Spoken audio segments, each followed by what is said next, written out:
Hello, here we have Rebellious Despain versus Alex Pereira, the Taekwondo master standing at 6'7". And for the most part versus the 6'4" Alex Pereira, Alex is having trouble finding his shots versus this man. He's slipping a lot to the inside and coming in with body jabs, but for the most part, Despain is pulling most of the fire coming up high. And they're just feeling each other out, they're just touching for the most part. And you'll notice that the best shots in this whole segment comes from Despain. That comes later as they both start feeling each other out. They start landing more, but for the most part, Alex Pereira doesn't really land with anything clean for the most part. And it's because you can tell that height is a real advantage if you know how to use it.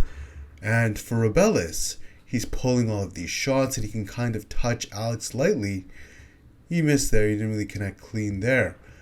But he connected with the jab there, and Alex Pereira is having trouble. He aimed for the head slot there. Alex Pereira didn't even move his head that time.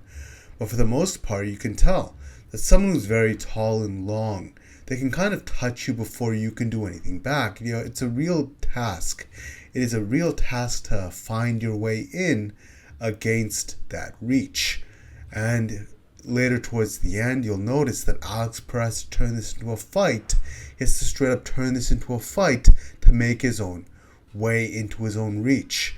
And that's kind of what you see here. He's landing a lot of body jabs, but it's very hard, especially when the guy knows how to pull. They're both using hands down styles and a lot of head movement when they pull the shots and coming up high.